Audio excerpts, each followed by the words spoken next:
सच्चे सद्गुरु भगवत कृपा से ही प्राप्त होते हैं। जब ठाकुर जी कृपा करते हैं तब परम कृपामयी सद्गुरु का जीवन में आगमन होता है।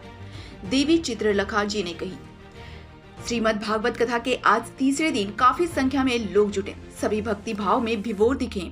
देवी चित्रलेखा ने कहा कि आपके जीवन में आपको सद्गुरु मिल जाए तो समझ लेना कि अब ये गोविंद का इशारा है कि गुरु तो आ गए हैं, अब गोविंद भी आने वाले हैं, अब उनकी भी कृपा होने वाली है।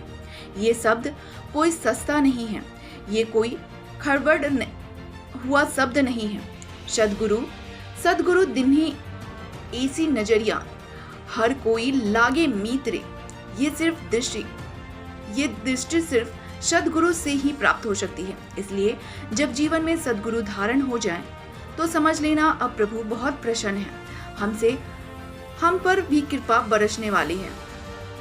सप्तदिवसीय श्रीमद् भागवत कथा के तृतीय दिवस में पूज्य देवी चित्रलेखा जी ने अपनी मधुर वाणी से श्रवण कराते हुए कहा कि जीव जन्म लेते ही माया में लिपट जाता है और माया में लिपट जाने के कारण जीव अपने कल्याण के लिए कुछ नहीं कर पाता। वह जैसे जैसे कर्म करता है वैसे वैसे उसे फल भोगने पड़ते हैं। बताया कि मृत्यु के बाद जीव को 28 नरकों में से अपने कर्म के अनुसार किसी को भोगना पड़ता है। तामिश्र, अंध्र, तामिश्र, सैरव, महारोग, काल, अशी, पत्रवन इत्यादि 28 प्रकार के नरक हैं। और फिर अजामिल उपाख्यान की कथा।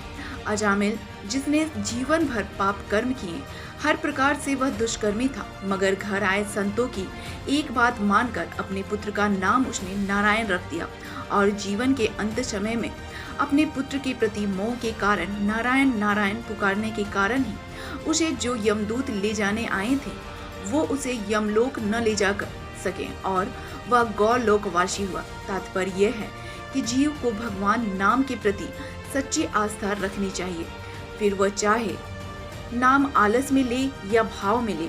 इसके बाद देवी ने गुरु और शिष्य के बंधन पर प्रकाश डाला। कहा कि सच्चे गुरु और शिष्य के संबंध में का उद्देश्य सिर्फ भागवत प्राप्ति होती है। जो शिष्य अपने सदगुरु की उंगली पकड़कर भक्ति करता है निश्चय ही वो भगवान को पा लेता है।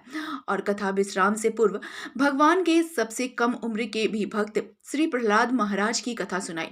प्रहलाद जो मात्र 5 वर्ष की उम्र में भगवान को पाने के लिए अकेले जंगल में चले गए। उन्हें स्वयं श्री नारद जी ने गुरु बनकर जाप मंत्र दिया और इस मंत्र का जाप करते हुए जब भक्ति की सबसे ऊंची स्थिति पर प्रहलाद पहुंच गए तब स्वयं नारायण ने पधार कर प्रहलाद को दर्शन दिए। इस प्रकार कथा के प्रसंगों को कह के कथा के तृतीय दिवस का विश्राम दिया गया।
श्री कपिल भगवान सांख्य योग के प्रणेता हैं, पर कपिल भगवान ने भी यहाँ श्री देहूती मैया को बड़ा सुंदर भक्ति का और नाम का उपदेश दिया। जब पूछा माता देवती ने कि मन को वश में करने का, तो कहा संयम और दूसरा हरि नाम।